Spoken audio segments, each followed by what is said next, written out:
You want to know why this is one of the most important dog training tools ever created? Why most pet owners are using it completely wrong? I'm Zach Kaiser, a national and world level competitive dog trainer, and today we're talking about the Prong Collar. Okay, now there's not nearly enough time in this video to discuss everything there is to discuss about this particular training tool. It will stir up some controversy, and I'm sure that I will have a bunch of people telling me bad things in the comment section. But I'm going to save the philosophical debate for later and just talk about how people are using them wrong, because a lot of people are using them, and what it should look like when a dog is properly conditioned to this training tool. Okay, the reason why this is so important is because it teaches movement.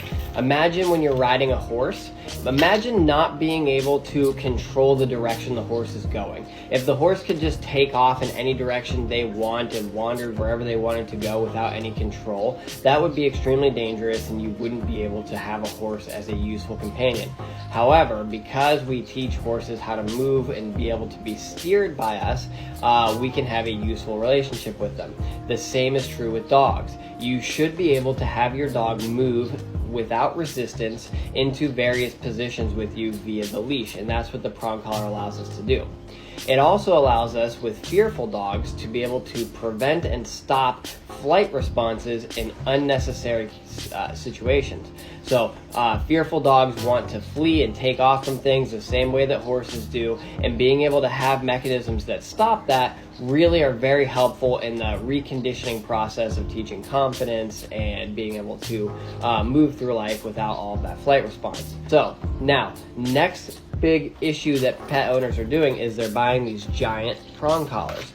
This is incorrect. You want a 2.25 or a 3.0 max. You do not need this giant, huge, bulky monstrosity. Also, you're wearing them too loose. You're wearing them way loose, way down around the chest, around the bottom of the neck. It's completely unnecessary and almost completely nullifies the whole idea of having the prong collar. This needs to fit fairly snug and up high around the ears. That is the most effective way to use the prong collar.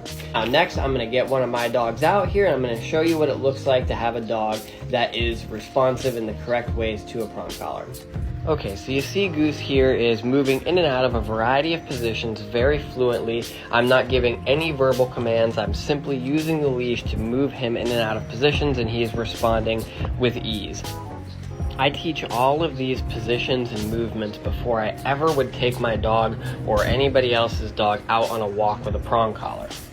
You don't just go and buy an oversized prong collar, put it on your dog with the wrong fitting, and then just go on a walk with your dog and hope it solves its own problem. That's not how prong collars work.